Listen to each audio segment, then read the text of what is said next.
Hello, Queerstians, and welcome to another episode of Your Queer Story, the podcast that inspires you, motivates you, and causes you to change the fucking world. I'm your favorite host, Paul Hobbs.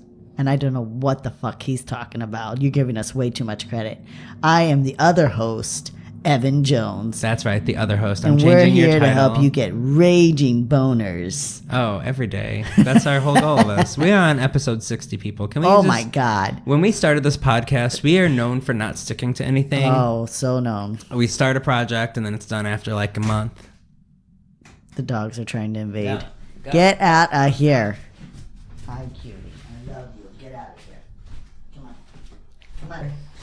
And, anyways, we are on episode 60. Yep. We've stuck with it this long. You know what that means? That means we're here for the long run, people. And that means we are going to continue to fill your minds with liberal ideas, and we are going to radicalize you. That's what our purpose is. And I will say that it would have been very poetic if this had been episode 69 because of the subject. Oh, it would have been. It would have, but I just couldn't wait. When episode 69 comes out, episode gonna be a good 69 one. should cover like a kink. It definitely should. It definitely should. I feel like people celebrate their 100th episode, and we'll celebrate our 69th episode. Yeah, absolutely. That's right. We should have a little 100th episode party. Oh, we should. Well, we still got a way to go. Yeah, but we're going to do it. We're going to make it. Oh, I know we're going to make it. And by the way, guys, for our world listeners, last time we started to tell you, and then we got sidetracked by telling our one listener in Russia that he needs to get the fuck out of there. So world listeners, August is all for you. So the British, we've got a couple of jolly good episodes for you. And for those in India, which I'm not going to do that accent because I can't do that. No, that would definitely be racist. Exactly. We got episodes for you. We are back to the British and Europe. Then we're going to the Middle East, and then we're going down to Mexico. We are going everywhere. Yeah. We're going on a tour. Yeah. Vocally. A vocal tour. We will go on a tour if you want to book us. Yeah, that's right. Yeah. So just gonna throw that out there. If yeah, anybody right? like runs a club or something. You want to book us? You just got to pay for transportation and our housing. That's right. Exactly. So I wouldn't mind a few drinks at the venue either. Evan doesn't drink, so I'll take his. But, exactly. Yeah. Just leave 2 drink tickets. Actually, you can leave a drink ticket and maybe like a ticket for like fried pickles or something. Oh, that'd be good. This is for me. You're the one who gets to drink. I'm bitch. eating some of your fried pickles. You're not eating. Oh, no, I would definitely be. Absolutely. Do I get to drink some of your alcohol? If you want. You don't need to drink. I'm not limiting you, but as a good friend, I would never offer it. And Anyways. I'd probably knock it out of your hand if I ever saw it in your hand. And I will knock my fried pickles out of your hand if I see them in your hand. I won't use my hands. If you want to see Paul and I fight to the death, then please book us. We'll come and do a live show for you, put on a jolly good time. A lip sync for your life and everything. That's way too much commitment. I'm backing out now. You're not backing out. I'm not doing a lip sync for your life. Because you don't want to lose. I'll do a lip sync for your life, but I'm not dressing up in drag. No, you don't have to. That. Just use you. I'm not putting drag on. Are you fucking kidding me? Okay, That's too much work. Fine. Okay, good. But yes, guys, we'd love to come to a show. But on all seriousness, if you would like your business promoted, we'd be happy to promote it here. We do have rates to offer to promote businesses or your work. Also Patreons, we really could use your support. We don't even have a door handle on our door. That's how my dogs keep getting in here. I mean, I could just go get it. Part of that is laziness. That's 100% laziness. I should attribute that. But we would like to soundproof the office a little more, and we got some other things we'd like to do. So any support you can lend on Patreon, we'd appreciate it. Anything else we got to go over? You have a correction. Oh, yes, I have a correction, which I should have done last week, and I didn't, and I'm sorry. So on our One Nation Under Queers, which was a very laid-back, unscripted episode, we said that Catherine Lee Bates wrote the song God Bless America, and that is wrong. She wrote the song America the Beautiful, which we did get it right in the actual episode that we covered, the Wellesley marriages. But in that episode, we were just going off the top of our heads, and we got stuck on the God Bless America, and we said it like 10 times. Oh, I'm sure. Also, on our episode on World War II, the Holocaust, we called a specific group of people gypsies, which is a racist term. However, in our podcast, we do try to cover things as they were stated at the time to be historically accurate. We usually include a disclaimer before saying words like that. We failed to do that, and we do want to apologize. We were just trying to remain true to history and the way things were stated and the way people were treated. Yeah, that's the way that they were labeled by the Germans, but we do apologize for that we should have posted or said something ahead of time. That's not the language we use today. That's just the language that was used at the time. Right. Anything else? Well, I think we're caught up. We're good to go. All right, so now we're jumping into this sex-fueled episode. Actually, Sex, sin, sodomy. we don't talk about sex, sin, and sodomy quite as much as I would like to. Didn't get into the specifics. If you want to really read the specifics, we dropped a link in our what is it? What's it called? In our script that's published online, where you can read the entire first book of the sexual behavior in the human male. It is 820 pages, but you can sit there and you can read it, and you can read in-depth, detailed descriptions of all the sex you want. Everything you could ever imagine. Exactly. But we don't have that in here. Didn't put that in. I did look through a few pages, but it was just too much. I was like, I don't have the time to devote to this. So without further ado, our episode today covers one of the most well-known research studies in modern history and a landmark analysis for queer rights, the Kinsey scale. On January of 1948, the world was attempting to recover from the devastation of World War II. The global tragedy had ended just 2.5 years earlier, and governments at home and abroad were struggling to rebuild. In America, a new war had started. The war against communism and homosexuality. The term Red Scare was the title carried in headlines, but Lavender Scare is the more accurate description. It is estimated that close to 10,000 federal employees lost their jobs due to accusations of communism that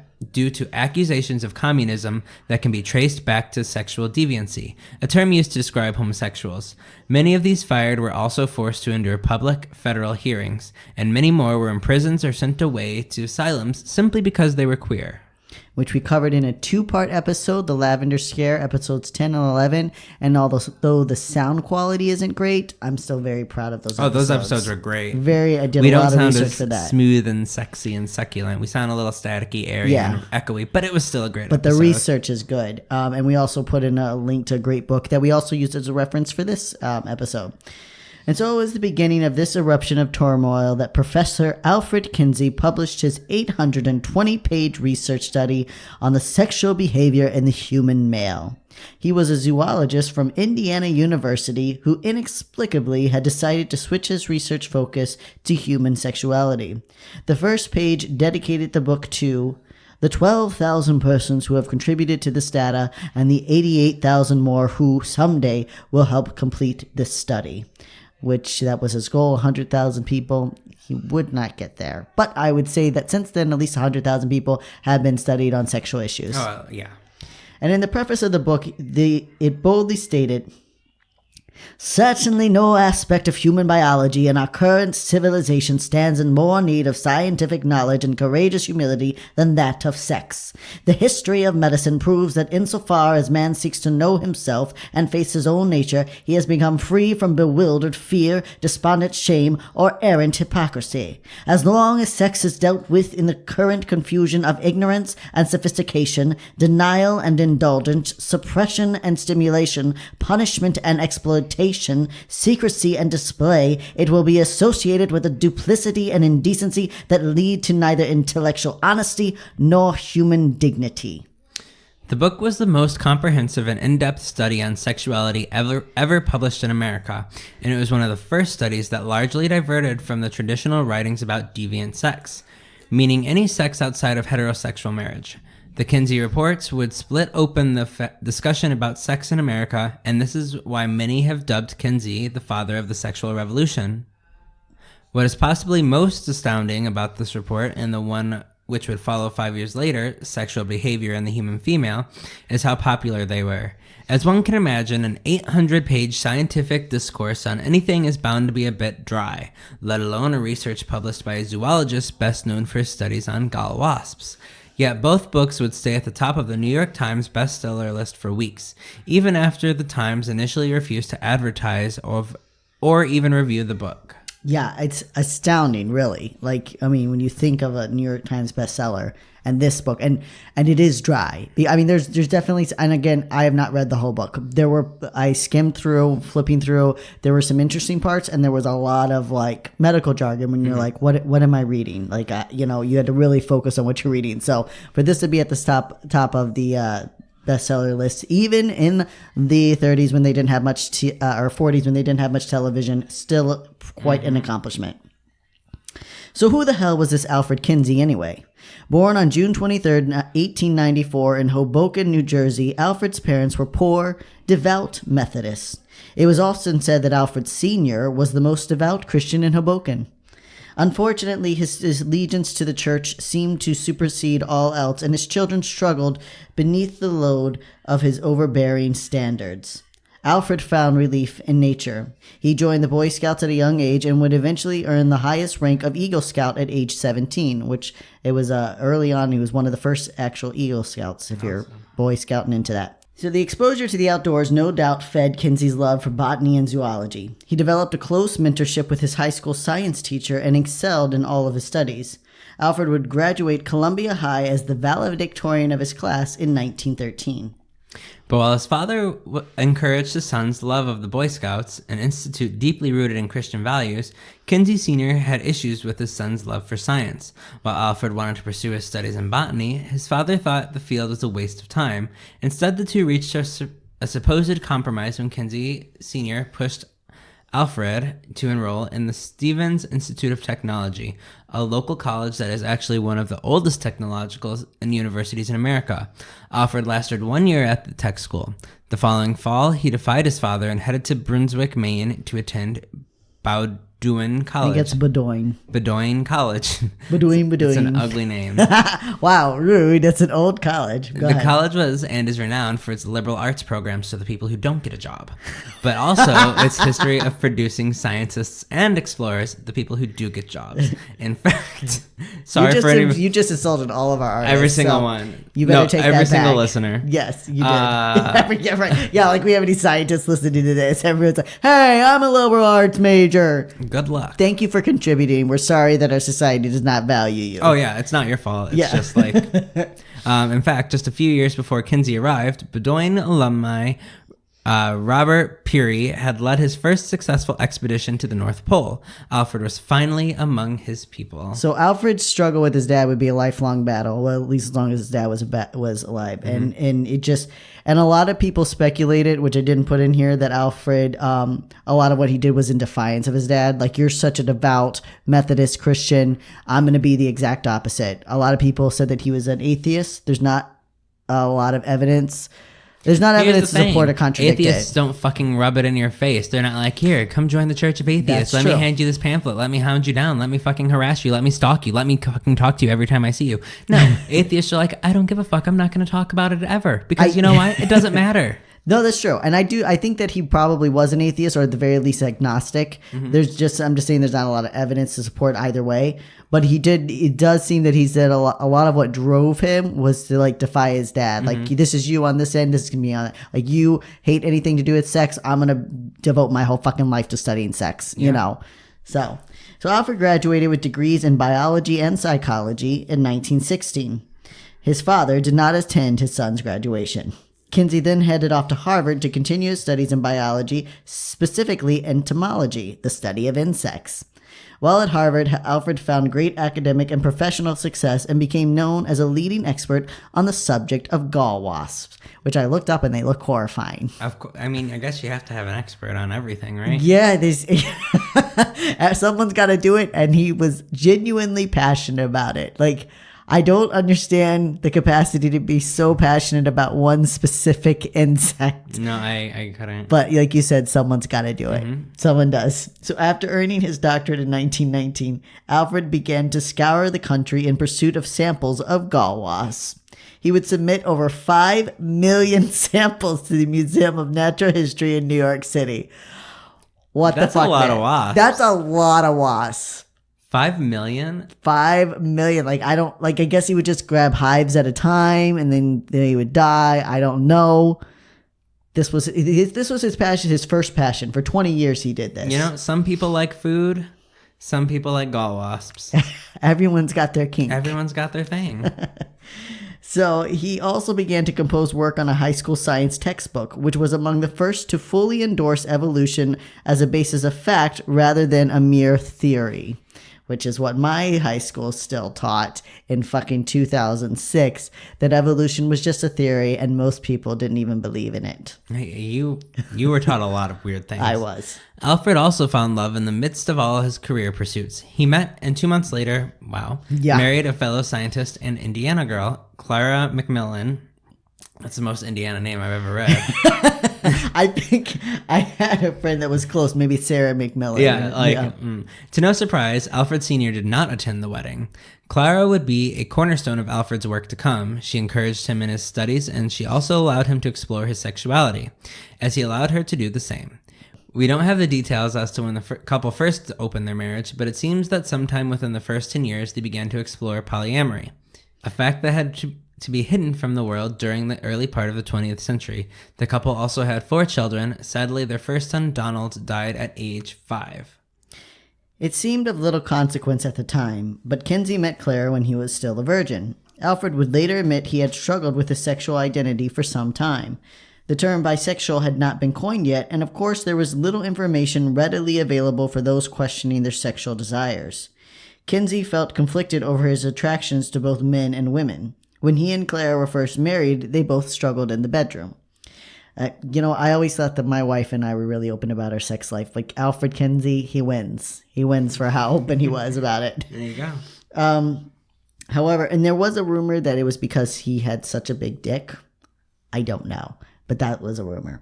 But however, I can see how that would be a problem. With research being their forte, they both committed themselves to further study about sex, which is such like a scientist like nerd thing to do. Yep. But like let's just read some books about it. Mm-hmm. And eventually, it seems they got quite good at it. Because of the couple's struggles, they were especially sympathetic to other young couples who had issues in the bedroom. Alfred and Clara began privately counseling students about sex, because there's no sex ed at this time. Right. And kids are just growing up and just like figuring it out, and they're having the same issues that they did. Also, I don't know where, but we skipped over it so quick, but so they were a polyamorous couple early, before there's any information about polyamory. They just, felt that it was natural for them to open up their marriage. Gotta do what you gotta do. That's right. By 1933, Kinsey had secretly devised a scale from 0 to 6 that measured a person's sexuality, with 1 being a true heterosexual and 6 being a full-fledged homosexual. Alfred began to have a deep discussion with fellow zoologist Robert Kroc about the mating rituals of gall wasps. Of course he did. He's like, hey, you know what we should... Hey, Robert, what are you doing? So I was watching these gall wasps fuck each other the other day, and I had a thought. What if we studied homosexuals? Yeah, completely. What? Also, where are you on the scale? Well, I mean, if you're going by the Kinsey scale, I would say I'm probably... Well, it's hard when you're transgender. Right, that's the thing. But so let's say, I'm a man... Because I'm a man. But so I would say that now I would probably be a 2. I don't think I'm a 3 because when we talk about the Kinsey scale, we always do it on a scale 1 to 10, but it's not. It's a scale of 0 to 6, and there's also an X, which we mentioned way later on, for people that had no sexual desires. And so the 3 would be considered bisexual. Right. And I don't feel like I'm fully at a 3, but I'm definitely not at a 0 or a 1. Mm-hmm. What about you? I'm definitely a 6. Full-fledged 6, oh, yeah. All the way 6. They just have a picture of you now at the end of it. And they're and you've reached Paul status. Pretty much.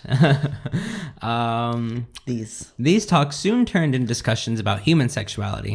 In 1935, Kinsey addressed the facility at IU concerning the widespread ignorance surrounding sexual matters. Remember, the students at the university were 17 and older, and many were married. Because you got married at 15 at that time. And everybody had families by 19. Exactly. 3 children. Yeah. Yet they still struggled to understand basic anatomy and sexual needs.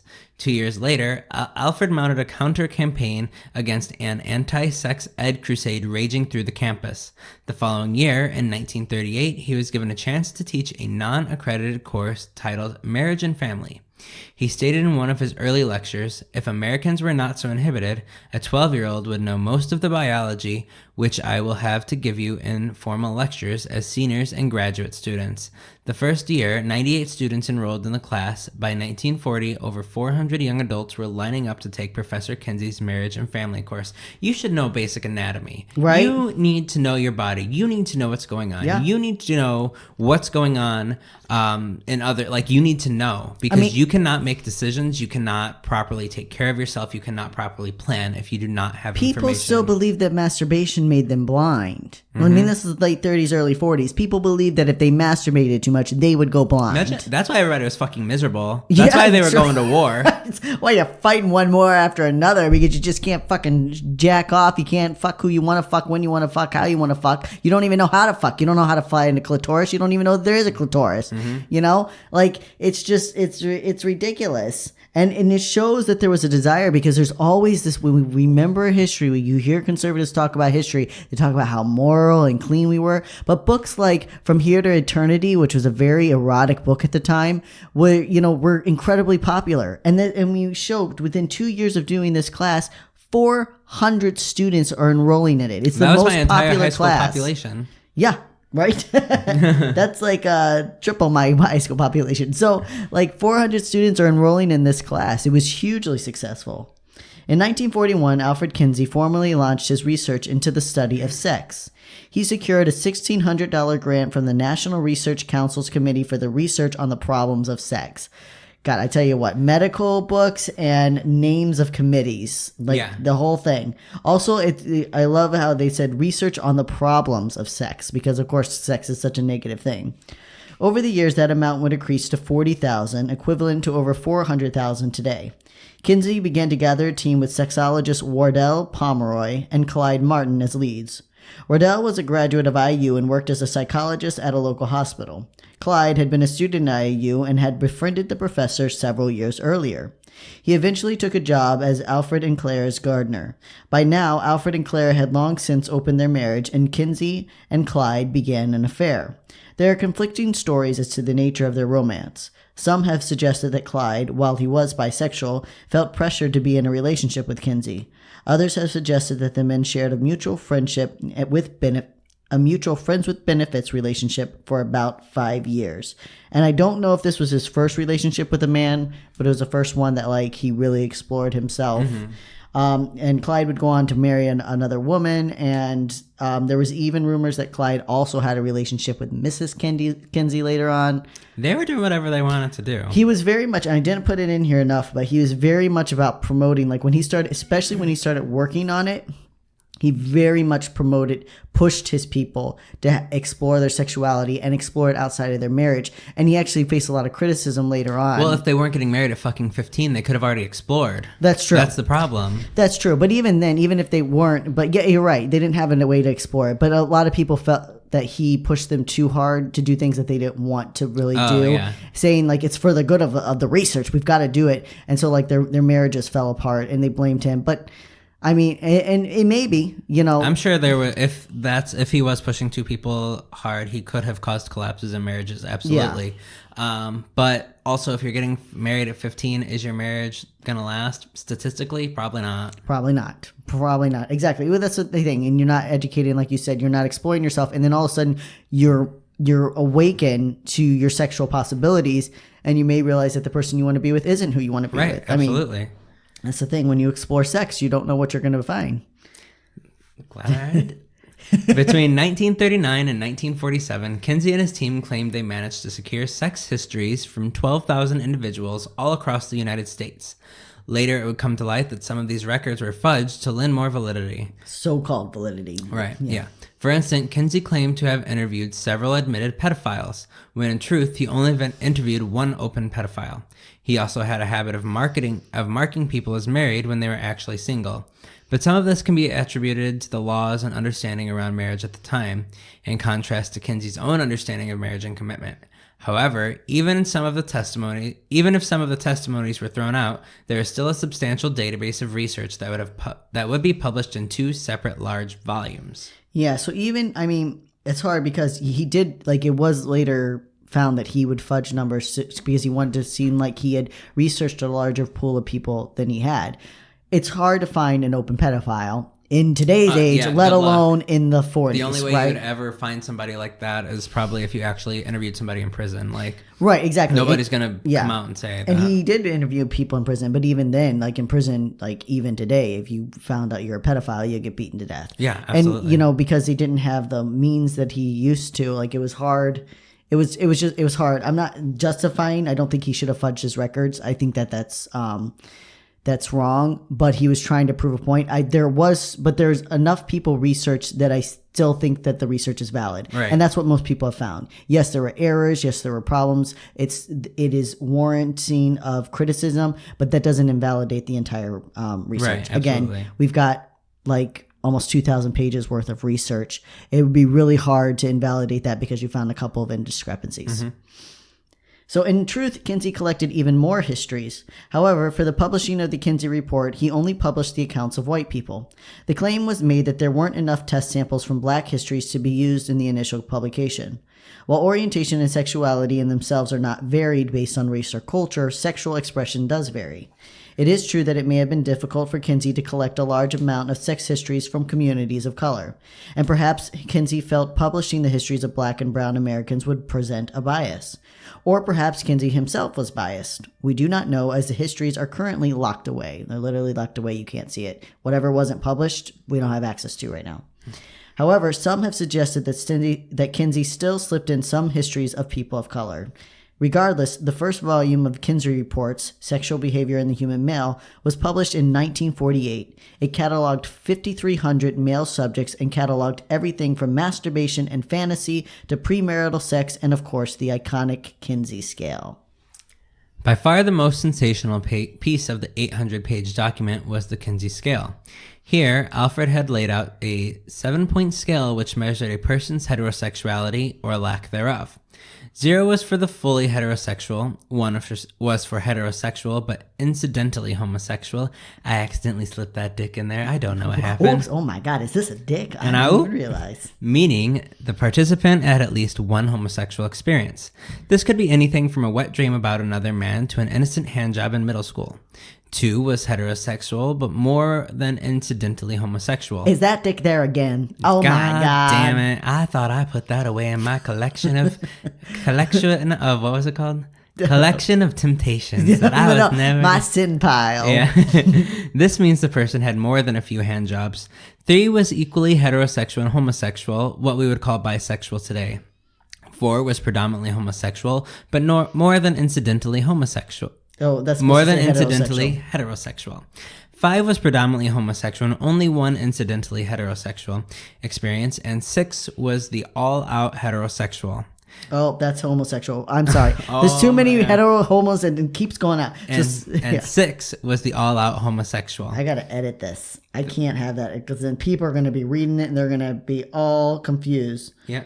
There was also an X for the individual who had never had any type of sexual preference. Perhaps what we would today call the asexual. But by today's standards, the scale doesn't hold up. But it did set a guideline in the realm of sexuality, and most importantly, it did so without judgment.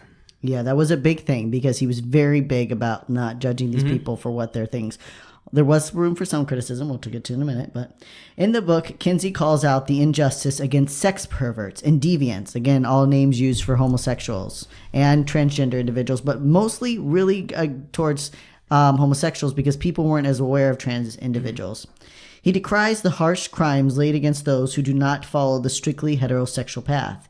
He advocates for understanding and real education around sex and sexuality. He speaks about the harm of the anti-sex ed movement and what it will do to younger generations. And he all but mocks America's prudest standards in regards to nature's most basic instinct.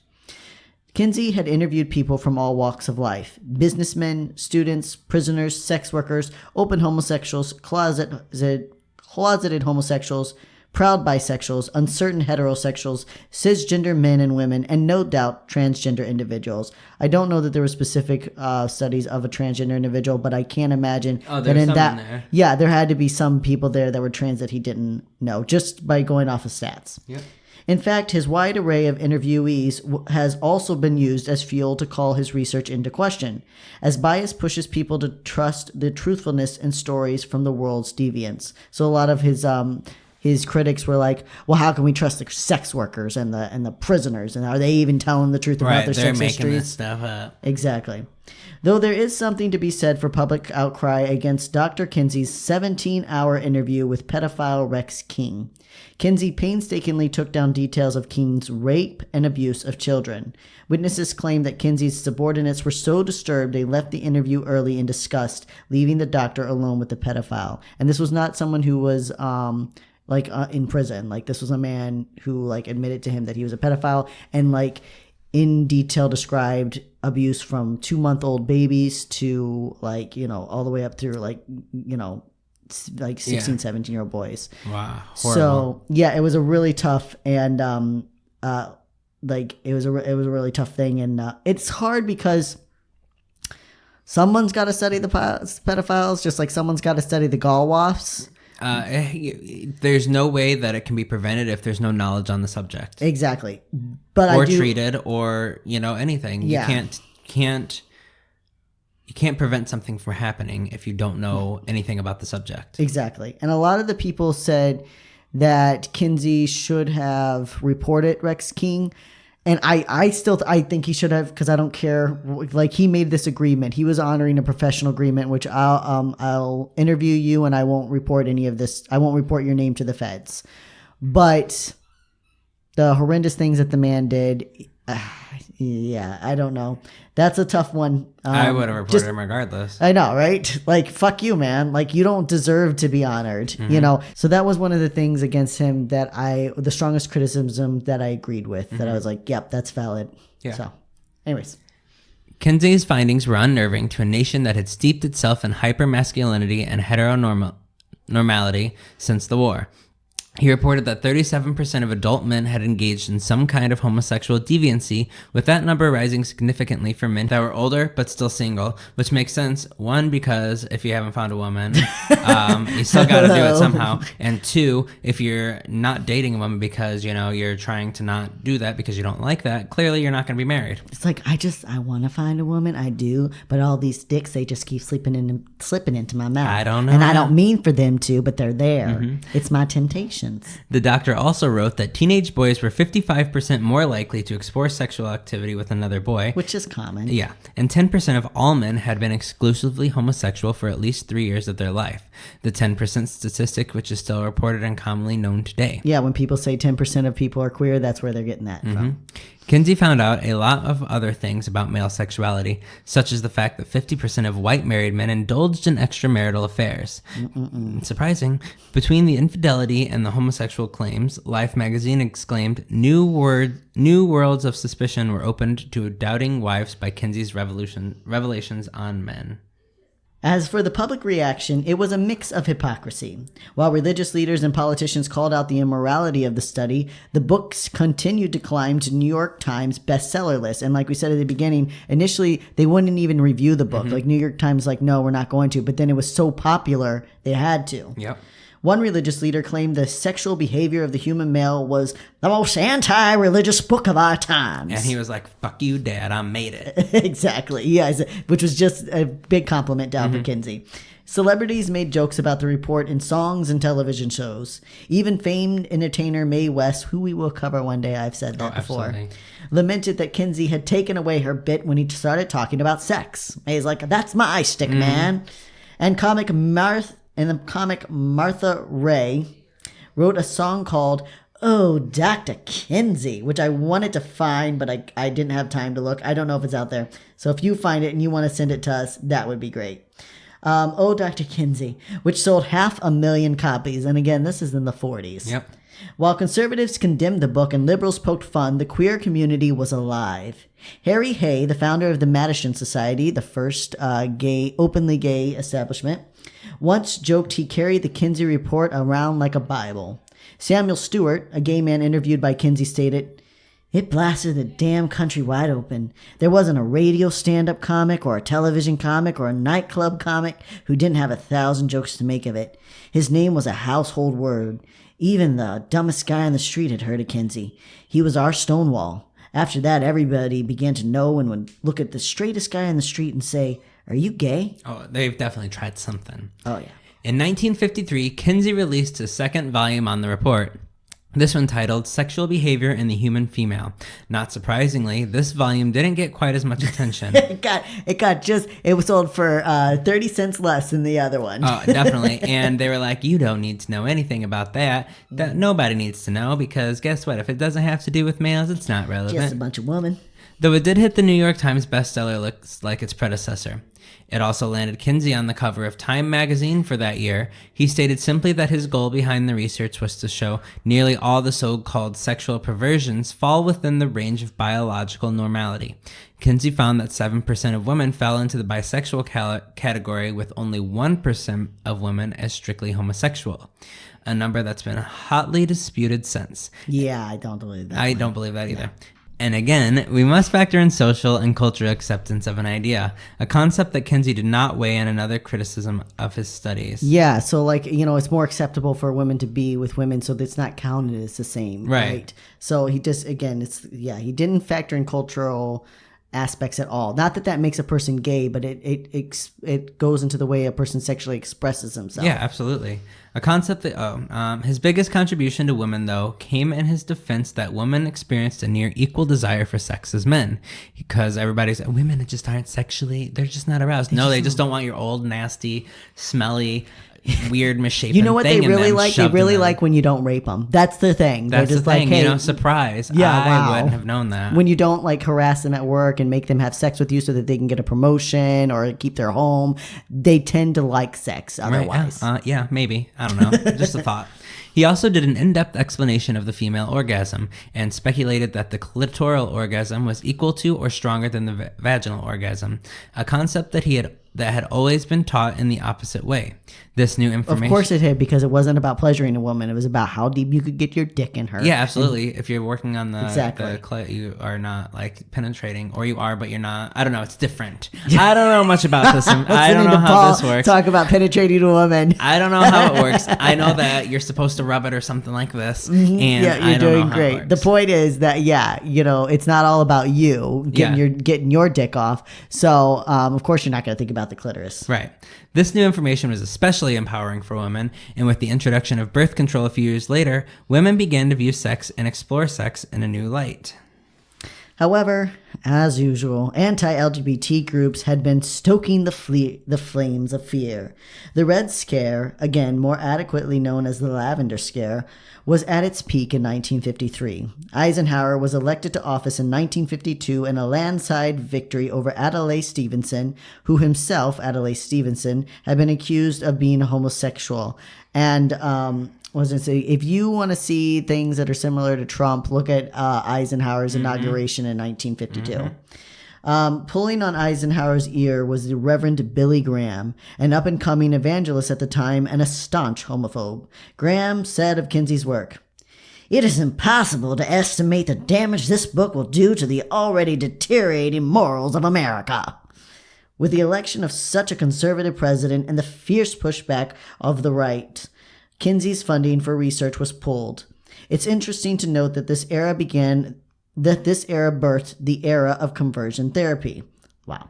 Though it would be another 20 years before the practice would fully take off. Far-right groups realized that science wouldn't be on their side for much longer. So let's start torturing these people and fucking making sure that our ways remain enforced, so that way we can keep a vast majority of America on our side, and we can keep these other people who want to explore themselves and be themselves under our control. Well, before this, you could just throw a homosexual in prison, right? You just throw them in prison or throw them in an asylum. And now you realize that science is going to tell you, oh, wait, maybe we can't do that. So you're like, yeah, let's make sure that we can keep these people locked away. It's all about control making sure that you make other people feel better about themselves, because if you make other people feel better about themselves, you can control them.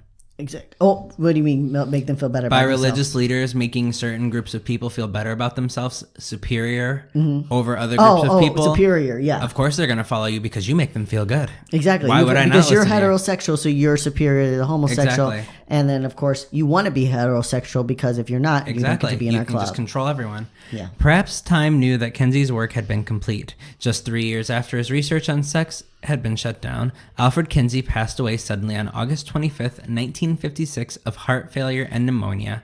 The New York Times ran this editorial.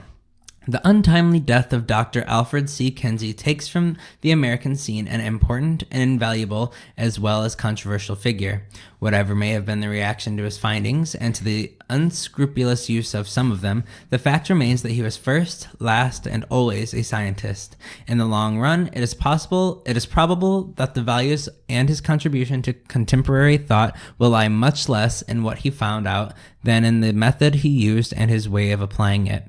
Any sort of scientific approach to the problems of sex is difficult because the field is so deeply overlaid with such things as moral precept, taboo, individual and group training, and long-established behavioral patterns. Some of these may be good in themselves, but they are no help to the scientific and empirical method of getting at the truth. Dr. Kinsey cut through this overlay with the detachment and precision. His work was conscientious and comprehensive. Naturally, it will receive a serious setback with his death. Let us earnestly hope that the scientific spirit that inspired it will not be similarly impaired. Wow. We made it. Wow. Okay. I actually can read really well. I don't know He can. I don't know what it was about that paragraph. I felt like the editorial was really good. It just has a lot of big words. But it was good because it really laid out who he was. And at the end, they expressed the fear of are people going to be able to continue his work? Right.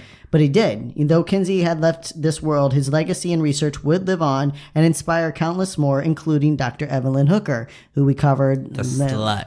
The slut. Well, we love you, Evelyn. But yeah, you can go back and listen to that. And so he opened this door, and people were afraid that it would close after he died, which he died doing what he loved, hunting down gall wasps. Today, the Kinsey Institute of Indiana University continues his work, and they've expanded more to sex to also gender identity and gender expression. While his studies were not perfect, in a time when no one dared to utter the word sex aloud, Kinsey made the topic a household discussion, and most importantly, he helped to rip off the stigma surrounding homosexuality. For all the criticisms, Kinsey's work certainly struck a nerve. Even 50 years later, the right would still be writing attacks against the dead scientists, and it would still be another decade before laws against homosexuality would begin to be repealed, another 20 years before the American Psychiatric Association would remove homosexuality from its list of diseases. But now the science community was equipped to find the truth and to help the queer community. A lot is owed to Dr. Kinsey and his 7-point scale. So your recommended resource for today is Alfred C. Kinsey by James H. Jones. It is a bit of a critical account of the professor and scientist, but it is considered to the current definitive history of the controversial doctor. And if you want to skip that, just watch the 2004 movie Kinsey, starring Liam Neeson. Liam Neeson. Oh my God. Paul, you want to, come on. Who is Liam that? Neeson. You don't know Taken? Nope. You have my daughter. What's he say? He said, you have my daughter. I'll give you I don't three watch options. movies. Wait, I don't know actors. I don't. You know what? You're the worst person, and now I can't even remember his infamous line in Taken. You're welcome. Anyways. So yeah, Liam Neeson, the Kinsey. I mean, it's there are some dramatic exaggerations a little bit, but there's also some good stuff. And like I said, a controversial guy. I'm not defending or supporting him, but his work was incredibly important, and it still is to this day. So. So check out the movie or read the book by James H. Jones, or check out our resources. And remember, you can read the entire sexual behavior of the human male if you want to. The link will be provided. Plus pages. All 800 plus. If anybody reads it, please let us know. I want to shake your hand. All right, so stay queer. Don't get a lobotomy. We love you, our little allied hookers. A little succulent sapphis. And our proud homocrats. Your sodomy circus. And goodbye. Bye.